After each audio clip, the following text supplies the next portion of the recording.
साथींनो, जय भीम, जय ज्योती, जय सावित्री, जय फातिमा, जय शाहू, उलगुलान उलजोहार, जय संविधान आणि सबरंगी सलाम. आज आपण अतिशय गंभीर मुद्द्यावर भेटतो आहोत. या सगळ्या संदर्भामध्ये गेल्या पूर्ण महिनाभरात आपण विविध गोष्टींना सामोरं जातो. एकीकडे युद्ध, दुसरीकडे आपण वेगवेगळ्या घटकांवर झालेले हिंसाचार, तिसरीकडे आपण अगदी आपल्याला वाटलंही नव्हतं, आपल्याला वाटत होतं, लोक म्हणत होते की कशासाठी स्त्री संघटना 498 चा आग्रह धरतात आहेत, त्यांना काय एवढं पडलेलं आहे, कुठे आता हिंसाचार होतात आहे, कुठे हुंडाबळी राहिलेले आहेत वगैरे वगैरे. आणि पुन्हा एकदा या देशामध्ये, महाराष्ट्रामध्ये, अगदी पश्चिम महाराष्ट्रामध्ये, जिथे अगदी सगळ्यांना वाटतं की पुण्याच्या जवळ असं काही घडणार नाही, तिथे वैष्णवी हगवणे हिची आत्महत्या झाली असं सांगण्यात आलं. आणि नंतर ते निघालं की हुंडा, तिच्या आई वडिलांना खूप मोठ्या प्रमाणावर सतत पैशांची मागणी होत होती आणि हा तिचा हुंडाबळी आहे. या संदर्भामध्ये अनेक सगळे मुलाखती येऊन गेलेल्या आहेत. तुम्हाला कल्पना असेल की ही घटना घडल्यानंतर अनेक राज्यकर्त्यांनी म्हणजे आपल्या देशातल्या विविध लोकांना, म्हणजे आपल्या महाराष्ट्रातल्या विविध अशा नेत्यांना या कुटुंबियांनी खूप मोठ्या प्रमाणात सहकार्य मागितलं, अशा प्रकारच्याही बातम्या आहेत. या कुटुंबामध्ये हगवणे कुटुंबाचा एकूण सगळ्या राजकीय परिसरामध्ये एक वेगळ्या प्रकारचा दबदबा आहे असंही समोर येत आहे. असंही समोर येत आहे की त्यांनी विविध लोकांकडून, आता तर नवीन नवीन वळण या प्रकरणाला मिळतात आहे, पण महत्वाची घटना अशी आहे की त्या मुलीचा जीव गेलाय. त्या मुलीचा जीव गेला, त्याच्यामध्ये आता तिचे आई वडील सांगतात आहे, विशेषतः वडील सांगतात आहेत की यांनी आमच्याकडे ज्या ज्या गोष्टीची मागणी केली ते ते आम्ही केलं. आम्ही अतिशय आलिशान पद्धतीने हे लग्न केलं आणि हे जेव्हा लग्न केलं तेव्हा आम्ही 50 लाख रुपये हुंडा दिला आणि सोनं दिलं, कितीतरी तोळे सोनं दिलं आणि भरपूर याच्यामध्ये अगदी दिमागदार लग्न झालं. मुळात प्रश्न असा आहे की आज मी 1975 पासून स्त्रियांच्या चळवळीत आले. आम्ही 1975 पासून स्त्रियांवर होणाऱ्या अत्याचाराच्या विरोधामध्ये आवाज उठवला. त्याच्या सर्वात पहिल्या घटना होत्या बलात्कार विरोधी आणि हुंडा विरोधी. आम्ही सर्वांनी हुंडा विरोधी आघाड्या वेगवेगळ्या ठिकाणी स्थापन केल्या. मी नागपूरची आहे. नागपूरला हुंडा विरोधी आघाडीने खूप काम केलं.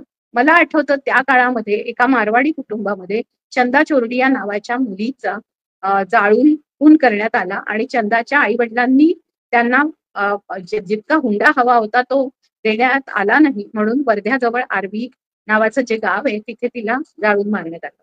त्यावेळेला आम्ही छात्रयुवा संघर्ष वाहिनीचे 20शीतले तरुणी होतो आणि आम्ही पहाटे पहाटे निघालो. आम्हाला ही बातमी कळल्यानंतर, त्यावेळेला काही मोबाईल नव्हते, त्यावेळेला अगदी लँडलाईन फोन सुद्धा सर्वांकडे नव्हते, पण आम्ही बस स्टँडवर भेटलो आणि आम्ही सर्व तरुणांनी असं ठरवलं की याच्या विरुद्ध आपण आवाज उठवला पाहिजे. आणि ही घटना, सगळे म्हणाले की असं होतंच मारवाडी कुटुंबांमध्ये, व्यापाऱ्यांमध्ये, मराठ्यांमध्ये, ब्राह्मणांमध्ये हुंडा घेतला जातो, हुंडा ही प्रथा आहे आणि त्याला आपण विरोध करून काय, तिथे त्यांच्याकडे ते करावंच लागतं लग्नामध्ये.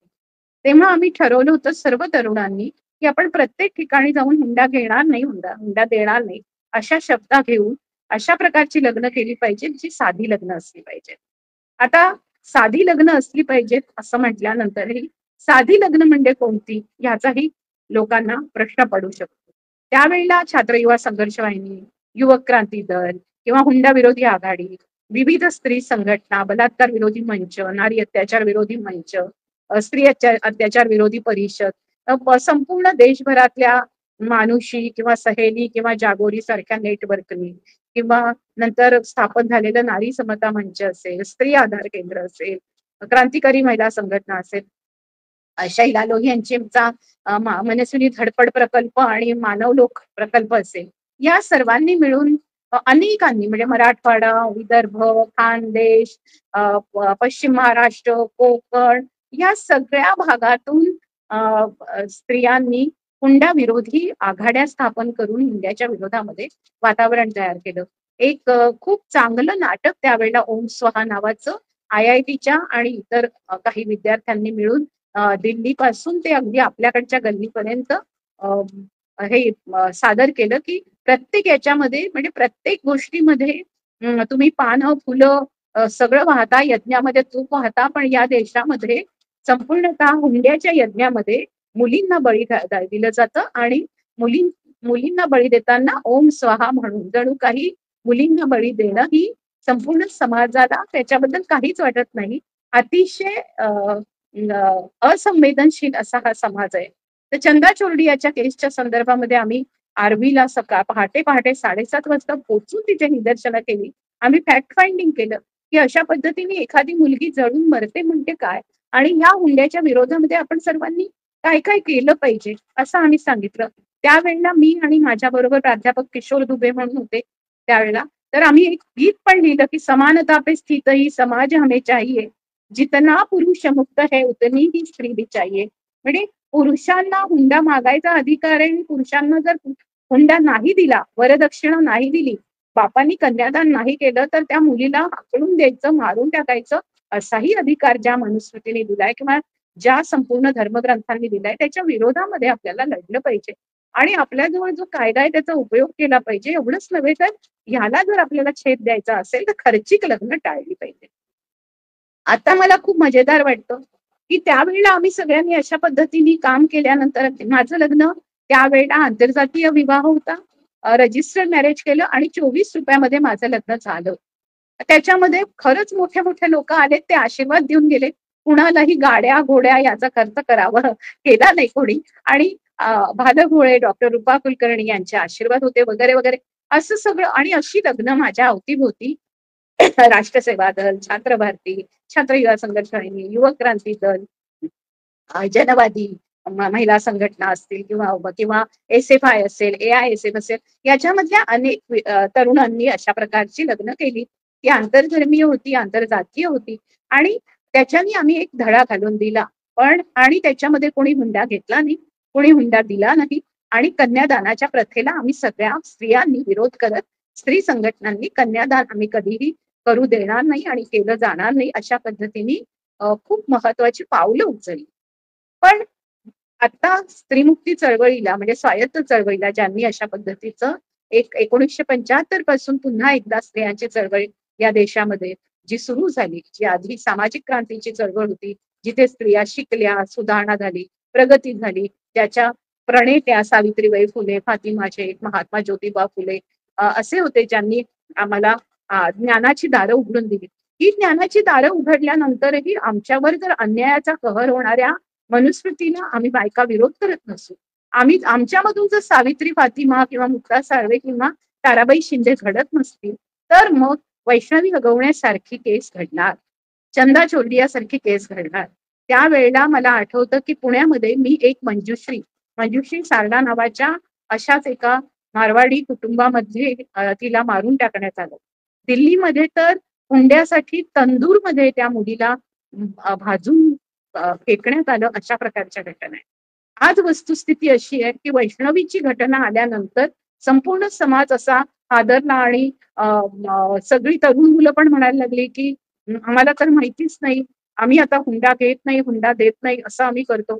मला एक खूप चांगलं वाटतं की प्रत्येक तरुण पिढीने यावेळेला असा विचार करून पुढे घेतलंच पाहिजे. पण हा इतिहास आहे, हुंडा घेणार नाही, हुंडा देणार नाही अशा असंख्य तरुणांनी रस्त्यावर येऊन 1975 नंतरच्या सगळ्या काळात म्हणजे 1970 नंतर जेवढ्या सामाजिक परिवर्तनाच्या चळवळी झाल्या तेव्हा त्यांनी अशा शब्दा घेतल्या.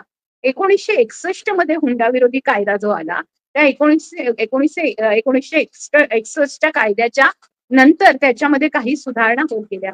1983 मध्ये त्याच्यामध्ये सुधारणा झाली, 1986 मध्ये झाली, 2005 मध्ये जो कायदा आला त्याच्या आधी 498 हा कायदा आला.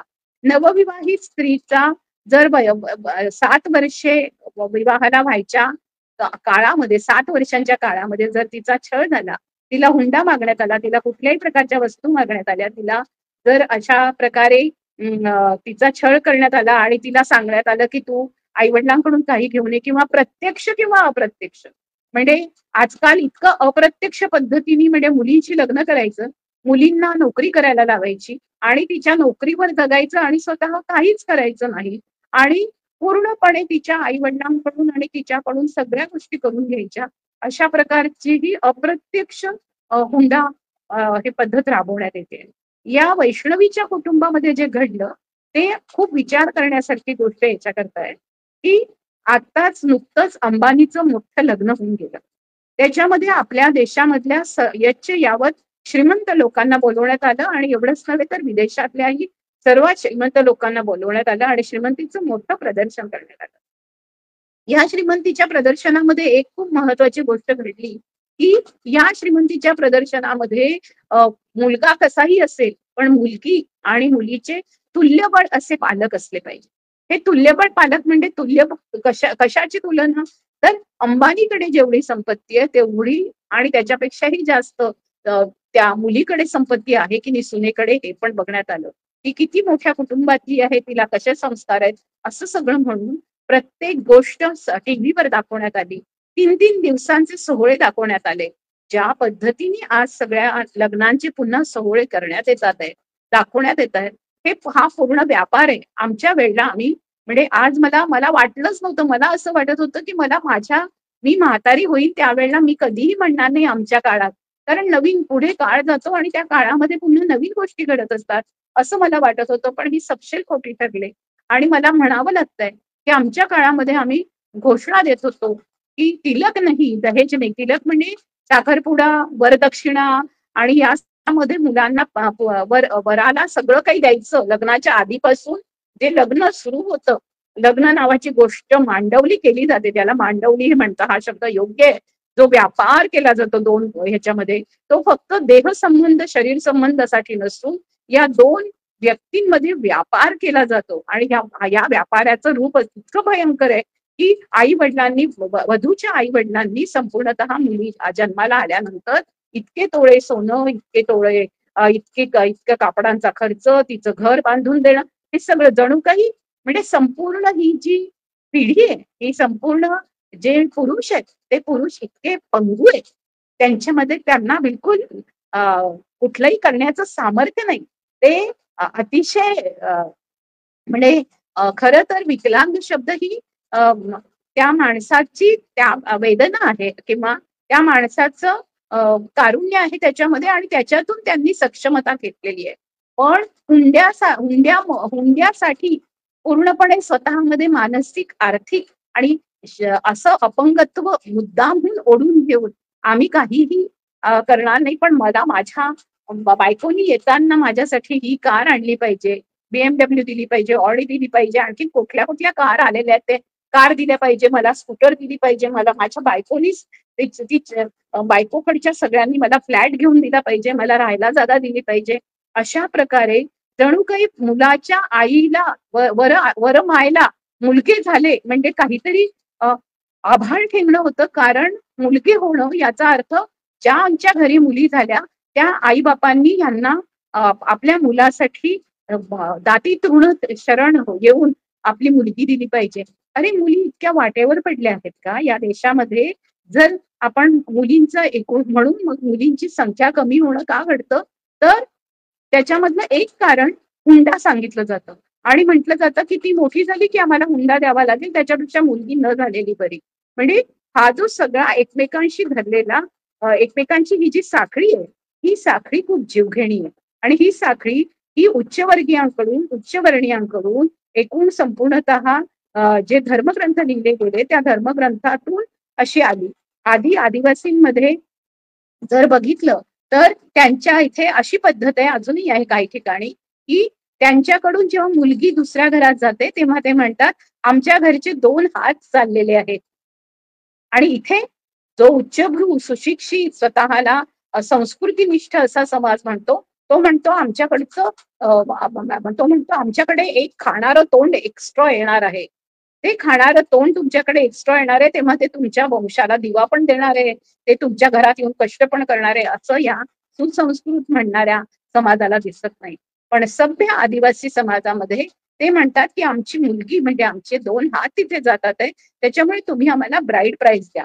ती पण खूप मोठ्या प्रमाणावर नसते, आणि पण ती साधारणतः ती मुलगी इथून निघेल तेव्हा तुम्ही ती, आणि हे सगळं मुलीच्या आणि मुलाच्या सहमतीतून घडत असतं. इथे संपूर्णतः कुटुंब ताबा घेतं, आणि वैष्णवीच्याही संदर्भामध्ये तिच्या आई वडिलांना अंबानी सारख्या लग्नाची हौस दिसते, वैष्णवीलाही दिसते. मुलगा आणि मुलगी लग्न करत असताना मुलींनी सुद्धा विरोध करायला पाहिजे. मुली इतक्या म्हणजे ज्या मुली शान शौकीत राहतात, फार सुंदर दिसतोय, सगळं जर करू शकतात, स्कूटरवरून जाऊ शकतात, ब्युटी पार्लर मधून स्वतःला तयार करून आणू शकतात, त्या शिकतातही.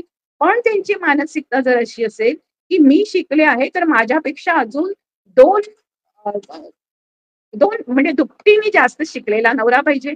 एवढंच नव्हे तर तो शिकलेला नवरा म्हणतो की माझ्या आई वडिलांनी शिक्षणासाठी खर्च केलाय, मला इंजिनियर केलाय, मला डॉक्टर केलाय, मला यो केलंय, मला त्यो केलंय, मला फार्मासिस्ट केलंय, मला कुठल्या कुठल्या कुठल्या शिक्षणात मला घातलेलं आहे मी. अगदी IIT पासून ते ITI पर्यंत प्रत्येकाचे भाव ठरलेले आहेत या देशामध्ये. या देशामध्ये प्रत्येकच गोष्टींचा सेल लागतो. अगदी तुम्ही आता Amazonवर वगैरे बघता, काही दिवसांनी असा सेल लागणार आहे नवऱ्या मुलांचा Amazonवर किंवा याच्यावर सुद्धा, की इतक्या रुपयांना असा मिळेल. हा जो वैष्णवीचा नवरा आहे हगावणे शशांक, त्यांनी सगळ्यांनी खरंच घाण करून ठेवली. म्हणजे ते आडनाव पण घेताना त्रास होतो. माहिती नाही आपल्या देशात अशा घाणेरडी आडनावं का ठेवली जातात. पण आणि ही आडनावं कोणी देवानी नसतात दिलेली, माणसाला बदलता येऊ शकतात, पण तेही नाही बदललं. पण आपली वृत्ती पण नाही बदलली तिच्या त्या कुटुंबानी, आणि त्यांनी ज्या वैष्णवीच्या माहेरून जे जे काही घेतलं ते देताना माहेरच्या लोकांनाही वाटलं नाही की आपण हे एवढं सगळं तिच्या नावावर करून दिलं असतं. समजा तिच्या नावावर घर केलं असतं, समजा तिच्या नावाने एवढी रक्कम ठेवली असती, तर आज वैष्णवी जिवंत राहिली असती. पण असंही लक्षात येतं की हुंड्याच्या छळाखाली तिने आत्महत्या केली असं जे सांगितलं जातं, तेव्हा आता पोस्टमार्टमचं रिपोर्ट करत असताना, आणखीन फॉरेन्सिक टेस्ट करत असताना असं लक्षात आलंय की हे बघितलं पाहिजे की तो पंखा जो होता त्या घरातला, तो पंखा वैष्णवीचं एवढं वजन पेलवलं असेल का? वैष्णवीने तिथे जाऊन आत्महत्या केली की तिला आधी तिच्या अंगावर ज्या जखमा दिसतात आहेत म्हणजे तिला मारण्यात आलं. तिच्या जावेचे जे काही इंटरव्ह्यूज येतात आहेत ते इंटरव्ह्यूज जर बघितले तर आपल्या लक्षात असं येतं की तिच्या जावेलाही खूप त्रास देण्यात आला होता. घरामध्ये कुठलाही सपोर्ट नव्हता. अतिशय प्रचंड लालची कुटुंब, ज्यांना स्वतःच्या हाताने सगळी मिळकत करायची नव्हती, स्वतः कमवायचं नव्हतं, म्हणून एवढा भ्रष्टाचार करून ठेवला. अनेक ठिकाणची कर्ज केली, अनेक ठिकाणची देणी दिलेली नाही, असंही आपल्या लक्षात येतं. म्हणजे हा जो हावरटपणा आहे, हा जो चंगळवाद वाढलाय. आज बघा ना, अंबानीचं लग्न झालं आणि आम्हाला सगळ्यांना त्याची भरपाई करावी लागते. म्हणजे त्यांनी लग्न जोरात केलं, पण आपली विजेची बिलांची रक्कम वाढवली. आपल्याला विजेचं बिल जास्त द्यावं लागतंय. आपल्या अंबानीचे जे जे काही हे असतील प्रॉडक्ट्स त्याच्याबद्दलचे आपल्याला त्या रिलायन्स असेल, जिओ असेल, त्या सगळ्याचा आपल्याला भरपाई करून द्यावं लागतंय. प्रत्येक गोष्टीवरचा टॅक्स त्यांनी वाढवून टाकलेला आहे. अगदी अदानीनी पण तसंच केलेलं आहे. ही सगळी अतिशय म्हणजे ज्या प्रधानमंत्र्यांचं 8,400 कोटी रुपयाचं हेलिकॉप्टर असतं, आणि तर ह्या देशामध्ये लोकांना वाटतं की मंत्री होणं, प्रधानमंत्री होणं. आज मी वाचत होते की महाराष्ट्रातला एक आमदार देशातला सर्वात मोठा श्रीमंत आमदार आहे, आणि तो भाजपचा आमदार आहे, आणि त्याची 500 कोटीच्या वरती मालमत्ता आहे. हे इतके कोटी रुपये आले कुठून, यांनी मिळवले कुठून, याच्याबद्दलची वाच्यता नाही. हा सगळा चंगळवादाचा परिणाम आहे, हा सगळा उपभोगवादाचा परिणाम आहे. आज मला प्रत्येक गोष्ट सुंदर नाही लागत, मला प्रत्येक गोष्ट ही चकचकीत आणि लोकांच्या नजरेत भरेल अशी लागते. मला शांत जीवन नाही जगायचं, मला जुन्या वस्तूंचं रिसायकलिंग नाही करायचं, मला ज्या गोष्टी असतील त्या कमीत कमी खर्चामध्ये माझं घर, माझं जीवन, माझ्या आजूबाजूचे लोक किती छान राहतील हे नाही बघायचं. मी त्याच्यासाठी हजारो झाडं तोडेन, पण मी माझ्या घरामध्ये त्याच प्रकारच्या लाकडाचं मोठं फर्निचर बनवेल, आणि मी माझं 35 मजले असं घर बनवेल, आणि लोकांच्या समोर मी एका बादशहापेक्षाही कमी नाही असं दाखवेन. अशी जी हाव आहे, या हावेच्याच संपूर्ण आकर्षणापोटी लोक आज धावतायत, खूप धावतात आहे. कशासाठी धावतात आहे? मला हे हवंय, मला माझ्या अशा पद्धतीचेच कपडे असले पाहिजे, मी इतक्या इतक्या ब्रँडच मी घेणार, मला अशा पद्धतीनेच राहणं आवडणार. असा जो संपूर्ण एक मोठा ट्रेंड आलेला आहे, त्या ट्रेंडमध्ये माणसं साधी राहिली नाहीत. साधी-सुधी माणसं आहेत, त्यांना आता हसतात लोकं. त्यांना आपली मुलं कॉन्व्हेंटमध्ये जावी म्हणून गर्भामध्ये असतानापासून इंटरव्ह्यू देणं आणि कॉन्व्हेंटमध्ये गेले की तिथलं जे आयुष्य आहे संपूर्ण इंटरनॅशनल लेव्हलवरचं, ते आयुष्य जगण्यासाठी मुलांच्या तोंडामध्ये पहिल्यांदा दातून होते. मग आपल्या सगळ्यांना आपल्याला ब्रशची सवय लावली बाजारांनी आणि हे सगळं. आता ब्रश नाही तर आता इलेक्ट्रिक ब्रश आणि ते जे ब्रश आहेत तेच ब्रश आता इलेक्ट्रॉनिक ब्रश जे आहेत ते ब्रश सर्वांनी वापरले पाहिजे. अशा पद्धतीचा व्यापार सगळीकडे आलेला आहे. हा जो हे जे बाजार केंद्री पूर्ण आपलं जगणं आहे, जीवनशैली आहे, त्याच्यामध्ये माणसाला जर काही लागलं तर त्याला जागेवर मिळवायचंय. त्यांना कष्ट करायचं नाहीये, त्यांना श्रम करायचे नाहीये, त्यांना श्रमातून उत्पादनातून काहीच मिळवायचं नाहीये. त्यांना श्रमिकांनी आपल्या हाताखाली काम करावं, पण त्या श्रमिकांचे पगार सुद्धा द्यायचे नाहीये. त्यांना भरपूर टॅक्सनी पैसे लुटायचे. म्हणजे आता सध्या लुटण्याच्या या जगामध्ये वैष्णवीच्या आई वडिलांनी जो हुंडा दिला त्याचा त्यांनी पण ते समर्थन केलंय. प्रश्न असा आहे की मी खूप चांगली गोष्ट वाचली होती. 4 वर्षापूर्वी की 5 वर्षापूर्वीची घटना आहे की त्या मुलीच्या लग्नामध्ये एका बापाला हुंडा मागण्यात आला आणि ही मुलगी IAS अधिकारी होती आणि तिने सांगितलं की मी पण देणार नाही आणि तिच्या वडिलांनी म्हटलं की माझ्यासाठी तू काही जड नाहीये.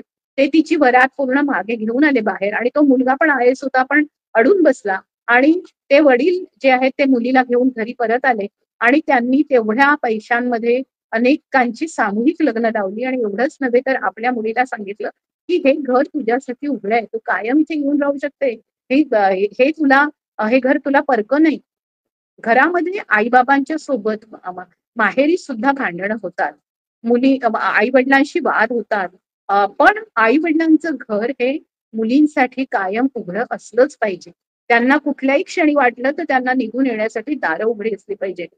आई वडिलांशी झालेली भांडणं आणि सासरी झालेली भांडणं याच्यामध्ये खूप फरक असतो मुलींनो. मी तुम्हाला मुलींना पण सांगते. कारण तिथे तुम्हाला लहानपणापासून कोणी ओळखत नसतं. तिथे तुम्हाला प्रत्येक वेळेला तुम्ही काय आणलंय याची जर जाणीव करून देत असेल आणि तिथे जर तुम्हाला प्रेम आणि माणुसकीची वागणूक मिळत नसेल तर मुलींनो लक्षात घ्या की त्यावेळेला तुम्हाला स्वतःला तिथे खरंच बदल होऊ शकतो का? ही माणसं खरंच सद्भावनेने आपल्याशी वागू शकतात का? ही माणसं बदलू शकतात का? याचा अंदाज घ्या. आणि याचा अंदाज घेतल्यानंतर तिथे डायलॉग करा, संवाद करा. तो संवाद होत नसेल आणि तुमच्यावर जबरदस्ती होत असेल, तुम्हाला त्रास दिला जात असेल, तर तुम्ही ताबडतोबीने कुठलीही हेल्पलाईन जी सांगितलेली आहे त्या सगळ्या हेल्पलाईनवर फोन करा. आज पूर्ण पोलिसांच्या इथे सुद्धा म्हणजे महिला कक्ष त्या वेळेला म्हणजे मी नारी केंद्रामध्ये होते तो काळ आहे 1985 पासून 1992 पर्यंत 7 वर्ष मी तिथे काउन्सिलिंग करत होते. आम्ही सर्वांनी मिळून म्हणजे त्यावेळेला फ्लेविया ॲग्नेस ह्या मजलिसच्या ज्या आताच्या संस्थापक आहेत त्यावेळेला त्यांनी नारी केंद्राची सुरुवात केली होती. त्यावेळेला नारी अत्याचार विरोधी मंच मुंबई मधल्या अनेक जणी आणि पुन्हा इतर म्हणजे YWCA मधल्या असतील, कोणी आर्किटेक्ट असतील, कोणी इंजिनियर असतील, कोणी वेगवेगळ्या क्षेत्रातल्या स्त्रिया पत्रकार असतील, कोणी माझ्यासारखी मराठी साहित्यामध्ये त्यावेळेला मी MA केलेलं होतं ते अशा असतील. अशा विविध लोकांनी एकत्र येऊन स्त्रियांनी एकत्र येऊन ते नारी केंद्र पुढे चालू ठेवलं. तिथे फेमिनिस्ट काउन्सिलिंग, नारीवादी काउन्सिलिंग आम्ही सुरू केलं. जो नवीन कौटुंबिक न्यायालय आलं आणि नवीन कौटुंबिक कायदा आला त्या कौटुंबिक कायद्याच्या संदर्भातही आणि 498A च्या नंतर जो PWDB ऍक्ट आला 2005 मध्ये त्याच्याबद्दलही म्हणजे protection of women against domestic violence असा जो कायदा आहे त्या कायद्या डोमेस्टिक व्हायलन्सच्या विरोधामध्ये त्यांना प्रोटेक्शन मिळण्यासाठी प्रोटेक्शन ऑफिसर्स नेमले गेले. वेगवेगळ्या ठिकाणी याच्या संदर्भामध्ये आजही खूप साऱ्या ज्या महिला वकील आहेत ज्या कोर्टामधून कौटुंबिक न्यायालयात काम करतात आणि समुपदेशकाचं काम करतात त्या लोकांना हा कायदा समजावून सांगतात. मुलांना मुलींना दोघांनाही हा कायदा समजावून सांगतात. आज या देशामध्ये स्त्रियांच्या चळवळींनी इतक्या वेगवेगळ्या प्रकारे वेगवेगळ्या पातळीवर जे कक्ष आज आलेले आहेत ते सगळं काम स्त्रियांच्या चळवळींनी उभं केलेलं काम आहे. त्याचा फायदा घ्या. तुम्ही मुली मला मुलांच्या बद्दल तर काही म्हणायचं नाही, मुलांमध्ये काही खूप बदल होईल याची मला आता अपेक्षा नाही वाटत. वैष्णवी हगवण्याचं प्रकरण पाहिल्यानंतर मला असं वाटलं की किती लालच आहे. आणि मी खूप प्रकरणं अशी बघते, मी खूप मुलांना माझ्या अवतीभोवती बघते, त्यांना प्रचंड मोठा चंगळवाद आणि अतिशय लॅविश लाईफ हवाय. आणि त्या लॅविश लाईफसाठी ते आपल्या बायकोचा, आपल्या बहिणींचा, आपल्या घरातल्या लोकांचा, म्हणजे अनेक स्त्रियांचा त्यांच्या आयुष्यात आलेल्या किंवा त्या ती जी पत्नी असेल तिच्या माहेरच्या लोकांचा प्रचंड त्यांना त्रास देतात, छळ करतात, त्यांच्याकडून मागणी करतात आणि वाटेल ते करून आपल्याला या गोष्टी सगळ्या मिळाल्या पाहिजे असे षडयंत्र रचतात. आणि ही षडयंत्र रचणारी मंडळी आतल्या गाठीची असतात, ती आपल्याला दिसत सुद्धा नाही की ही आतल्या गाठीची मंडळी आहेत. आणि खूप प्रत्यक्ष किंवा अप्रत्यक्षरित्या स्वतःच्या अंगामध्ये धमक नाही, स्वतःच्या पायावर उभं राहण्याची धमक नाही, स्वतः काही करण्याची धमक नाही, अशी जी मी पिढी बघतेय, ही पिढी मला प्रचंड म्हणजे प्रचंड प्रचंड मला माझ्या मनाला त्रास होतोय. कारण 1975च्या आधीपासून, म्हणजे ज्या वेळेला मथुरेच्या बलात्काराचं प्रकरण झालं, मथुरेवर बलात्कार केला गेला आदिवासी स्त्रीवर त्या 1972 मध्ये, त्याच्यानंतर या देशामध्ये संपूर्णतः एक पूर्ण वातावरण तयार झालं. 1974-75च्या सुमारास टुवर्ड्स इक्वॅलिटी नावाचा स्त्रियांच्या स्थितीचा पूर्ण अंदाज घेणारा एक अहवाल प्रकाशित करण्यात आला. एवढंच नव्हे तर त्याच्यानंतर इला भटांच्या श्रम आयोग चा अहवाल आला. त्याच्यामध्ये स्त्रिया किती काम करतात आणि स्त्रियांची रोजची मजुरी किती कमी असते, त्यांना कशा पद्धतीने हालअपेष्टांना सामोरं जावं लागतं याचा अहवाल आला. आणि या विशेषतः ही जी स्टेटस ऑफ विमेन हा जो टुवर्ड्स इक्वॅलिटीचा जो हे आहे की समानतेच्या दिशेने वाटचाल, तर समानतेच्या दिशेने वाटचाल करण्यासाठी असमानता आहे, विषमता आहे, त्याची नोंद घेण्यात आली. आणि त्या विषमतेमध्ये सर्वात मोठी नोंद घेण्यात आली ती म्हणजे या देशामध्ये सर्वात जास्त हुंड्याच्या नावाने बळी दिले जातात.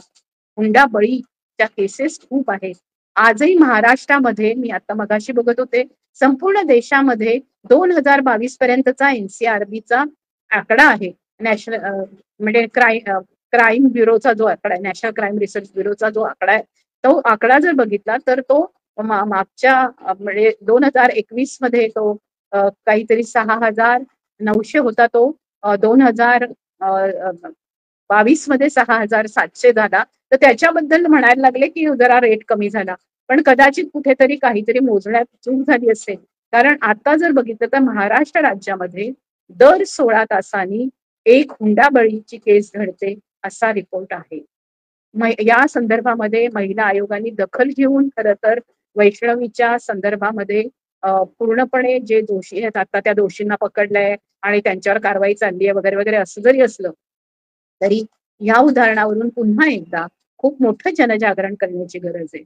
आज बाहेर म्हणजे ज्या पद्धतीने हिंदू मुस्लिम सांप्रदायिकता एकमेकांच्या विरोधामध्ये त्यांना उभं करत वैर भावना निर्माण केली जात आहे आणि एक खोट्या पद्धतीचं युद्ध उभं केलं जात आहे. आणि त्याच्यामध्ये आपण गुंगून गेलो आहोत, आपल्याला वाटतं की आपल्या देशावर काहीतरी संकट आलंय, पण ह्या ज्या घराघरात मुली जळतात आहे हे रोजचं युद्ध आहे. आम्ही स्त्रीवादी आंदोलनात, स्त्रियांच्या आंदोलनामध्ये दरवेळेला म्हणत आलोय इट्स समथिंग लाईक वॉर. आम्हाला रोजच युद्ध करावं लागतं. रात्रंदिन आम्हा युद्धाचा प्रसंग असं तुकाराम तेव्हा म्हणून गेले.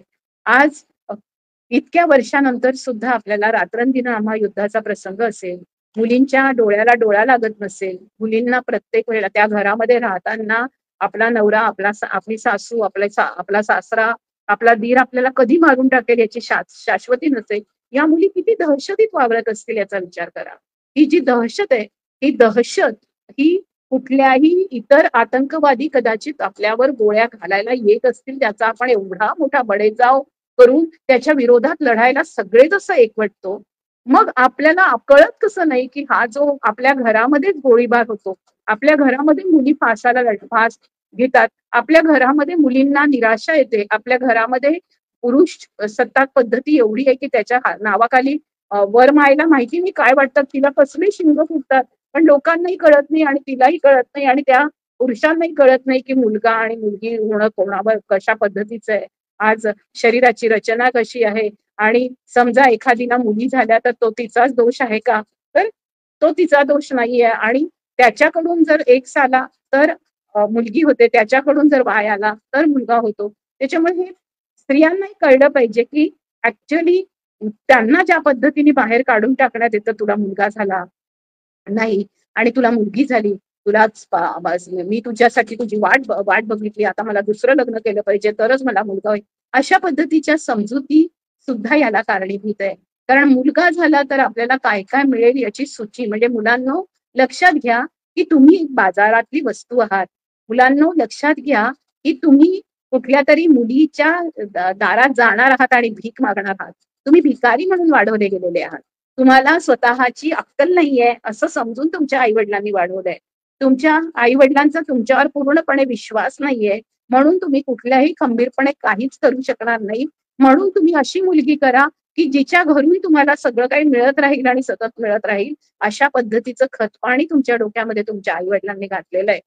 तर ही जे तुम्ही बोलता, म्हणजे मला तर वाटतं की आता प्रश्न खरोखर वृद्धाश्रमाचे आणि असे सगळे, त्यावेळेला जेव्हा आई वडील म्हणतात की आम्हाला आमचा मुलगा बघत नाही, त्यावेळेला मला खूप हे वाटतं, मजा वाटते या समाजाची की यांनीच मुलग्यांना जन्म दिला.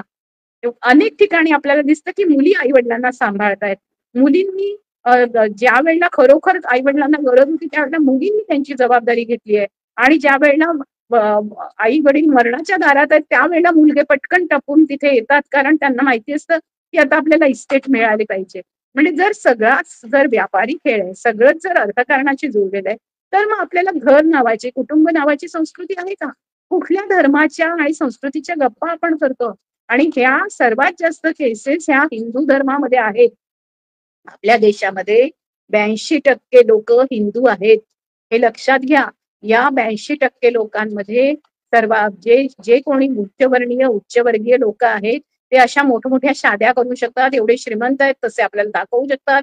त्यांच्या लग्नामध्ये जो व्यापार होतो त्या लग्नामध्ये समजा शाहरुख खाननी यांना कार दिली तर मग ते त्याच वेळेला तो कार वसुलीसाठी अंबानीला वेगळ्या प्रकारचा व्यापारामध्ये काहीतरी गुंतवायला सांगतो, अदानीला गुंतवायला सांगतो. असे सगळे आतमधले त्यांचे अंतर्गत व्यापार असतात, हे लक्षात घ्या.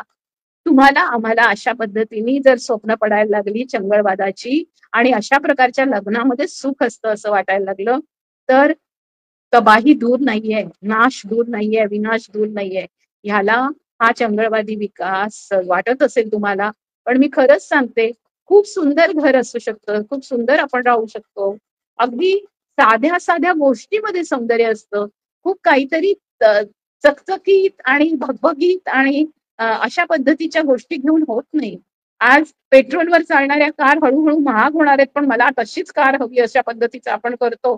आणि एकीकडे आपल्याला हे परिवहन मंत्री सांगतात की आम्ही आता इलेक्ट्रिक पण कार काढतोय. दुसरीकडे आपल्या घरामध्ये चूल जळत नाही, गॅसचे भाव वाढलेले आहेत. अशा सगळ्या काळामध्ये आपल्याला असे स्टोव्ह हवेत, आम्हाला अशा प्रकारचा गॅस हवा, आम्हाला गॅसची शेगडी हवी, आम्हाला किचन पण असं करून हवंय. अशा प्रकारच्या मागण्या मला मुलं करताना दिसतात. आणि ही सगळी मुलं आज मोठमोठ्या क्षेत्रात आहे, IT क्षेत्रात आहे, ही स्वतः पण कमवत आहेत. आणि मग ते कर्ज करून ठेवतात. ते कर्ज फेडायचं असेल, मग ते कर्जाची निराशा येते की कर्ज फेडायचं कसं? मग त्याच्यामध्ये ते स्वतःला दोषीच नाही लावून घेत. ते स्वतःला काहीही करून घेत नाही. ते स्वतःला त्रास नाही करून घेत. ते त्यांच्या बायकोला त्रास देतात, ते त्यांच्या घरातल्या स्त्रियांना त्रास देतात. आणि त्यांच्या घरातली माणसं, मग ती आई असेल नाही तर वडील असेल, मुलाचे आई वडील म्हणजे स्वतःला असं समजतात की त्यांचा अधिकार आहे. हा अधिकार कुठून आला? या आतापर्यंत जे अनोळखी घर होतं त्या अनोळखी घरातून एक मुलगी तुमच्या घरात येते आणि त्या घराने तुम्हाला पायघड्या घालायच्या, आणि कारण काय तर तुमच्या मुलीला त्यांनी स्वीकारलं. अरे ही मुलगी पण त्याच तोलामुलाची आहे. ही मुलगी पण इतक्या सुशिक्षित चांगल्या घरातून येते. ती अशिक्षितही असेल तरी सुद्धा समजा तो मुलगा ज्या ह्याचा आहे त्यावेळेला ती मुलगी घरामध्ये गेल्यानंतर, मी खरंच सांगते, मुलगी जेव्हा घरात येते तेव्हा कितीही शिकलेली असू दे, किती मोठी नोकरी करणारी असू दे, तुम्हाला सांगते, घरात आल्यानंतर घरामध्ये अनेक जी कामं असतात त्या जवळपास स्त्रिया, शहरातल्या स्त्रिया 35 ते 38 कामं रोज करत असतात. त्या कितीही शिकलेल्या असू दे, त्या कारणी जाऊ दे, त्या कितीही टॅलेंटेड असू दे, त्या किती मोठ्या पदावर असू दे, त्यांना घरामध्ये वॉशिंग मशीन असली, फ्रीज असली तरी सुद्धा ते सगळं लावणं, घरातल्या सगळ्या गोष्टी करणं हे त्यांना करावं लागतं. म्हणजे मशिनीकरणाने त्यांना खूप काहीतरी मिळालं असे नाही, पण ह्या सगळ्या मशीन जेवढ्या पैशात येतात त्या चकचकीत मशीन असाव्यात म्हणून मी पण नोकरी करेन, माझा नवरा पण नोकरी करेल आणि आम्ही सगळे आमच्या मुलांना अशा शाळांमध्ये, इंटरनॅशनल स्कूलमध्ये घालू. आमची मुलं तिथून शिकून येतील तेव्हा ती काय वाहवा झाली असतील आणि ती या देशासाठी किती किती काय काय करतील. असं देशासाठी काहीतरी करतील असं नाही, या देशातून किती किती संपत्ती अदानी अंबानी सारखी लुटून नेतील अशी स्वप्न देणारी जी घरं आहेत, या घरांचा आपल्याला भाग व्हायचाय का? आपल्याला असं घर व्हायचंय का? वैष्णवी हगवणेच्या सासर सारखं आपल्याला जगायचंय का? आणि तिच्या माहेर सारखं आपल्याला व्हायचंय का? की ज्यांनी मुलीची किंमत, मुलाला, आपल्या मुलीला कोणी नवरा मिळणार नाही आता, हाच असा उत्तम नवरा मिळालाय की त्याला आपण एवढा मोठा हुंडा देऊन टाकू आणि आपली पोरगी आता विकून टाकू, असे जे वागलेले आहेत तसे आई वडील व्हायचंय का? याचा पूर्ण विचार करा. मला वाटतंय की आता पुन्हा एकदा खूप मोठ्या प्रमाणावर हुंडा घेणार नाही, हुंडा देणार नाही अशा शपथा घेणारे तरुणांचे पथक तयार झाले पाहिजे, तरुणींचे पथक तयार झाले पाहिजे. असंख्य मोठ्या प्रमाणावर सोशल मीडियावरून, व्हॉट्सअपवरून, फेसबुकवरून, सगळीकडून तुम्ही इंस्टाग्रामवरून या प्रकरणाच्या अनुषंगाने स्वतः लिहा, स्वतः बोला, स्वतः गाणी करा, तुम्ही स्वतः या सगळ्या गोष्टीवर मीम्स करू शकता. तुम्ही स्वतः अशी जी सगळी घाणेरडी प्रथा आहे, या ज्या पद्धतीने एकमेकांशी चाललेला व्यापार आहे, तर तिलक नहीं, दहेज नहीं, शादी कोई व्यापार नहीं, औरत भी जिंदा इंसान नहीं, भोग का वो सामान, औरत भी जिंदा इंसान नहीं, जलाने का वो सामान, असं म्हणत जेव्हा आम्ही रस्त्यावर उतरत होतो, एवढी मोठी चळवळ उभी केली, हुंडा नको बाई म्हणत नाटकं केली, ओम स्वाहा सारखी नाटकं केली, अशा पद्धतीने जे कायदे आहेत, जे कायदे स्त्रियांच्या विरोधात आहेत, तेव्हा हम आवाज उठाते हैं वो आगे जाते हैं, वो नफरत करते हमसे, वो जलने लगते हैं, आणि त्या कायद्यामध्ये ते काही सुधारणा करत नाही असं म्हणत आम्ही हम आवाज उठाते म्हणत नाटक केलं. लडकी ना लडके से कम असं म्हणत रस्त्यावर येऊन लहान मुलांच्या सोबतीने, मग आदिवासी असतील नाही तर कॉन्व्हेंट मधली मुलं असतील, सर्वांनी येऊन सांगितलं की गर्भलिंग निदान आणि निवड करून त्या मुलींचा गर्भ असेल तर तो पाडून टाकणं हा पूर्णपणे गुन्हा आहे. त्याच्या विरोधामध्ये आपण एकत्र येऊया. हुंड्याच्या विरोधामध्ये आम्ही ठिकठिकाणी प्रदर्शनं केली, तशी प्रदर्शनं आज तुम्हाला पुन्हा करण्याची गरज आहे. नवीन पिढीमध्ये मला नवीन पिढीच्या मुलींवर तर खूप विश्वास आहे, पण काही तरुण मुलं नक्कीच निघतील की जी तरुण मुलं अंबानीच्या, अदानीच्या नादाला किंवा IT सेक्टर मधल्या चकचकीत भगभगीत विकासाला शरण गेली नसतील आणि स्वतःचं आयुष्य खूप चांगलं, छान, शांतपणे साधं जगण्यासाठी पुढे येतील असं मला वाटतंय. तर ते जर मुलांनी केलं तर मला नक्की खात्री आहे की आपल्यामध्ये हे बघा, आग असते ना, आग ही चुलीसाठी पण लागते. आग ही आपल्याला जगण्यासाठी लागते. आपल्याला आग संघर्षासाठी मनामध्ये पेटवावी लागते. आग जर तुम्ही मुलींना जाळण्यासाठी, मुलींना पेटवून देण्यासाठी वापरत असाल तर धिक्कार आहे तुमच्यावर. मी जेव्हा जळिताची प्रकरणं हँडल करत होते त्यावेळेला मला इतके भयंकर अनुभव आले आहेत. हुंड्यासाठी एका सर्कस मॅनेजरनी त्याच्या बायकोला मारून टाकलं, जाळून टाकलं. ती 90% जळलेली होती. ती अजूनही माझ्या डोळ्यासमोर येते. त्यावेळेला नुकताच पोलीस कमिशनर ऑफिसनी, म्हणजे मुंबईच्या पोलीस आयुक्तालयामध्ये Tata Institute of Social Sciences आणि स्त्री संघटना आणि स्त्री संस्थांच्या सहकार्याने एक सेल उभा केला होता. तो सेल अजूनही कार्यरत आहे. तिथे असं ठरलं की ज्या जळिताच्या घटना येतात तेव्हा त्यांचे त्या मृत्यूपूर्व जबानी त्यांची घेतली पाहिजे. अनेक बायका आपल्या मुलांना समोर ठेवून, डोळ्यासमोर ठेवून, अगदी तिथे त्यांना माहिती, पहिल्यांदा त्यांनी आल्यानंतर त्यांच्या ज्या वेदना असायच्या, जेव्हा थोडेसे डोळे उघडत असायचे तेव्हा त्या बोलताना म्हणायच्या, पाणी मागायच्या सतत, आग होत असायची आणि त्यावेळेला म्हणायच्या की हो, मला माझ्या नवऱ्याने, माझ्या सासूनी जाळलं. पण ज्या वेळेला पोलीस समोर यायचे, ज्या वेळेला डॉक्टर यायचे किंवा कुठले तरी असे आमच्यासारखे कार्यकर्ते तिथे आले असतील तर त्या ज्या पूर्वी बोललेल्या असायच्या त्या मृत्यूपूर्व जबानीमध्ये जेव्हा कागदावर नोंदायचं असेल किंवा त्यांचा अंगठा घ्यायचा असेल त्यांची सही, त्यावेळेला त्यांना आपली मुलं आठवायची, त्याच्या आधी त्याचा नवरा तिला भेटून गेलेला असायचा आणि म्हणायचा की तू जर माझं नाव सांगितलं तर मी तुझ्या मुलांना पुढे सांभाळणार नाही. अशा प्रकारच्या धमक्या दिल्या जायच्या. म्हणजे मरताना सुद्धा. तर मला तुम्ही सांगा की जे खून, हिंसाचार असे जे भडक चित्रपट दाखवले जातात, ज्या पद्धतीने गोळ्या घेऊन एकमेकांना धाड करतात, त्याच्यापेक्षा काय वेगळं आहे?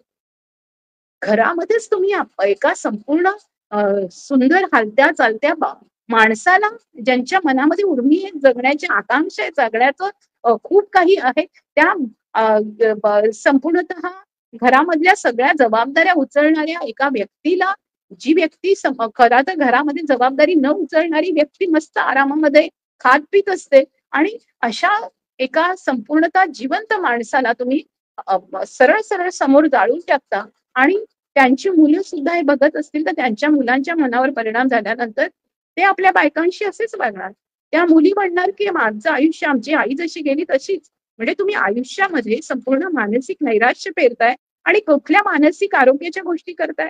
माझा तर सगळ्यांना प्रश्न आहे. मला तर हे जे सगळे हेल्थ प्रोजेक्ट येतात, त्या मानसिक हेल्थवर काम करणाऱ्या या ज्या संघटना आहेत, ज्या आमच्यासारख्या लोकांना ज्यांना याचे अनुभव आहेत, त्यांना माहिती की मानसिक नैराश्य हे सामाजिक परिस्थितीमुळे येतं, त्यांना कुणालाही अशा प्रकारे मदत न करता निधीची ते अशा लोकांना मदत देतात आहे, अशा लोकांना पुढे आणतात आहे की ज्यांचं सगळं बरोबरचं अनालिसिस आहे आणि त्यांना फक्त समाजामध्ये अशा पद्धतीचे चकचकीत गोष्टी दाखवून निराशेतून बाहेर काढण्याचे त्यांचे मापदंड वेगळे आहेत. त्याच्यातून निराशेतून बाहेर न पडता निराशेतून निराशेकडे जाण्याची जी चक्र सुरू होतात, ही चक्र जर बघितली तर लक्षात असं येतं की ह्याचंही एक मोठं नेटवर्क आहे. इथेही संपूर्ण पैशांचा खेळ आहे, इथेही सगळा निधीचा खेळ आहे. आणि म्हणून हुंड्याच्या संदर्भामध्ये सुद्धा ज्या ज्या गोष्टी केल्या जात आहेत किंवा स्त्रियांच्या अत्याचार विरोधी याच्यामध्ये सुद्धा जे काम केलं जात आहे, त्या कामामध्ये कुणाचं काम सगळ्यात जास्त महत्वाचं मानलं जाईल तर किती स्त्रिया वाचल्या, त्याच्यानंतर किती स्त्रियांनी अशा पद्धतीने हुंडा, मुलांनी, तरुणांनी हुंडा घेणार नाही, हुंडा देणार नाही अशा शब्दा घेतल्या आणि आपल्या आयुष्यामध्ये अशा पद्धतीचं हे केलं. असे कुठलेच निकष आता ठेवले जात नाही. हे निकष त्या प्रोजेक्टच्या अनुषंगाने असतात आणि त्याच्यामुळे खरोखर मनापासून समाज परिवर्तन न होता त्या काळाची गरज म्हणून त्या 4 वर्षाचं 3 वर्षाचं प्रोजेक्ट म्हणून तिथे कामं केली जातात. आणि असे अभियान, असे नेटवर्क आज खूप मोठ्या प्रमाणावर उभे राहिलेले किंवा असे इंडिव्हिज्युअल कामही अशी उभी राहिलेली दिसतात. अशा संघटना, संस्था उभ्या राहिलेल्या दिसतात. संघटना तर कमी आहे, पण अशा संस्था उभ्या राहिलेल्या दिसतात. पण त्यांनाही माझं आव्हान आहे की त्यांच्यामधल्या ज्यांच्या मनामध्ये अजूनही ती धग आहे, ती धग जी आहे ती धग तुम्ही नीट वापरली पाहिजे. सर्वात शेवटी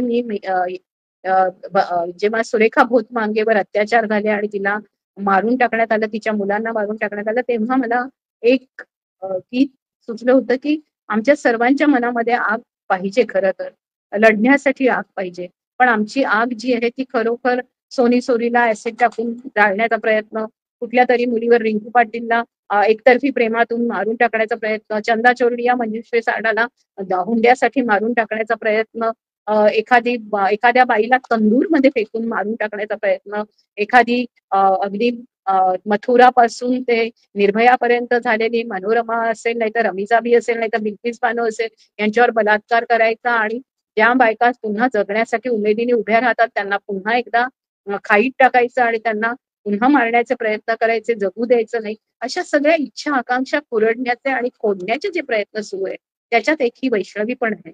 या वैष्णवीच्या बद्दल मला खूप वाटतं की वैष्णवींनी सामाजिक संस्था, संघटनांना मदत का नाही मागितली, तिने अशा पद्धतीने बाहेर ती का पडली नाही. ज्या व्यक्तीजवळचे आईवडील, ज्या मुलीचे आईवडील 50 लाख रुपये देऊ शकत होते तिला आणि इतके तोळे सोनं, तिने आपल्या आई वडिलांना सांगून 1 लाख रुपये घेऊन बाहेर पडून स्वतःचा व्यवसाय का काढला नाही. स्वतःच साधं चहाचा टपरी टाकली असती तरी वैष्णवी जगली असती. पण आज जगण्यासाठी या स्त्रिया नाही, यांना खोडून टाकणं, यांना खुडून टाकणं, यांना मारून टाकणं, यांना जाळून टाकणं, हा जर समाजाचा संपूर्ण असेल तर हे कसले ऑपरेशन सिंदूर करतायत. हे काय ऑपरेशन सिंदूर करून हा सिंदूर घेऊन त्या वैष्णवीच्या घरात जाणार आहेत प्रधानमंत्री, आणि या प्रधानमंत्र्यांनी अशा पद्धतीने इतक्या जळलेल्या स्वतःच्या बायकोला पण ज्यांनी सोडून दिला आणि अशा पद्धतीचा आदर्श ठेवलाय, अशा संपूर्ण देशामध्ये आज स्त्रियांची जी अवहेलना होते, जो अपमान होतोय, आणि तिथे सन्मान नाहीये, तर हा सगळा लढा जो आहे हा फक्त हुंडाविरोधी लढा नाहीये, हा स्त्रियांच्या सन्मानाचा लढा आहे. Right to live with dignity, right to life with डिग्निटीचा लढा आहे. म्हणून तुम्हाला सगळ्यांना मी सांगते की आपल्या सन्मानासाठी जगायचं असेल तर पोरींनो, विशेषतः तुम्हाला सांगते, अशा प्रकारचा कुठलाही मुलगा तुमच्या आयुष्यात आला तर तुमचं माहेर कितीही तुमच्या माहेरी तुम्हाला हे होऊ दे, पण तुम्ही आधी माहेरी जा, मग माहेरून पण बाहेर पडा. पण तुम्ही तुमच्या पायावर उभ्या राहा. तुम्ही स्वतःचं स्वतंत्र क्षितिज उभा राहा. तुमच्या हातामध्ये, तुमच्या पायामध्ये, तुमच्या विचारांमध्ये, तुमच्या सगळ्या कर्तृत्वामध्ये दम असू द्या आणि तुम्ही अशा पद्धतीने शिकार होऊ नका. हे ते त्यांनाच ते मारायचा प्रयत्न करतात जे सातत्याने ते घाबरतात दहशतीला. दहशतीपासून पळून बाहेर यावं लागेल, त्याच्याशी लढावं लागेल. लढता लढता मरण आलं तर ती गोष्ट योग्य आहे. पण अशा पद्धतीने तुम्हाला कोणीतरी किडा मुंगीसारखं मारून टाकणं, असं तुम्हाला जगणं हवंय का याचा विचार करा. आणि मुलांनो, मी तुम्हाला विचारते की तुम्ही खरोखर माणूस आहात का? पुरुष बिरुष सोडून द्या, तुम्ही खरोखर माणूस आहात का? तुमच्या हातामध्ये, तुमच्या पायामध्ये, तुमच्या मनामध्ये, तुमच्या डोक्यामध्ये, तुमच्या इच्छेमध्ये काही दम आहे की नाहीये, की तुम्हाला कोणाच्या तरी आधारावर जगण्याची इच्छा आहे? तुमच्यामध्ये जर खरोखर काही कर्तृत्व असेल तर स्वतःचा संसार दोघं मिळून उभं करू, अशा पद्धतीची त्याच्यामध्ये जाणीव असली पाहिजे.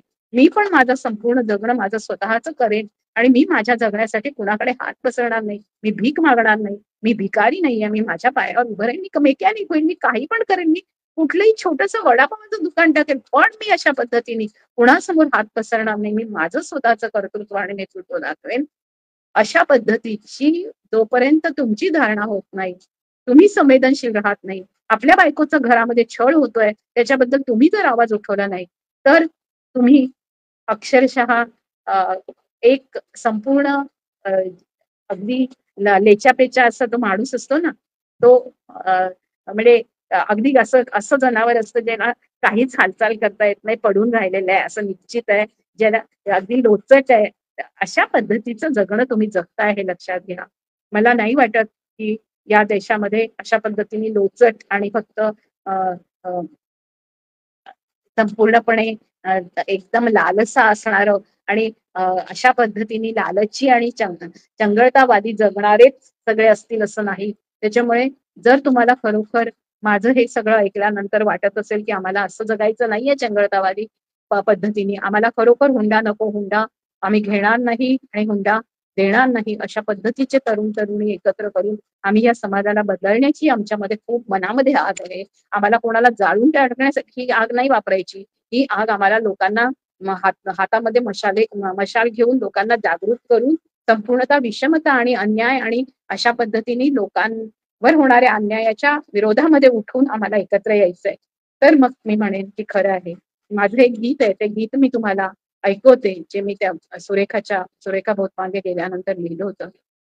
थोड़ी आग चाहिए, थोड़ी आग चाहिए, थोड़ी आग, थोड़ी आग, थोड़ी आग चाहिए, चूल्हा जलाने, खाना बनाने, आग पेट की बुझाने, थोड़ी आग चाहिए, थोड़ी आग, थोड़ी आग, थोड़ी आग चाहिए, आग हमारी रोशनाई की समा, आग हमारी मशाल लेके कारवा, ना दुल्हन को जलाए, ना एसिड से झुलसाए, ना दंगे भड़काए, ना युद्ध को चेताए, चिराग प्यार का जलाने, थोड़ी आग चाहिए, थोड़ी आग, थोड़ी आग, थोड़ी आग चाहिए. तर आपण कुणालाही आगीमध्ये झुलसण्यासाठी आग नाही, तर माणसाच्या पोटाला लागणारी अगदी साधा चूल जाळण्यासाठी लागणारी आग आणि लोकांना जागवण्यासाठी मशाल घेऊन अंधार मिटवण्यासाठीची आग घेऊन आपण सर्वजण बाहेर पडूया. कुठलीही मुलगी आता याच्या पुढे अशी हुंड्यासाठी जळून मरणार नाही किंवा फासाला लटकून मरणार नाही, याची आज प्रतिज्ञा घेऊया. मला बहुजन संघटकनी आज बोलवलं म्हणून मी त्यांचे आभार मानते.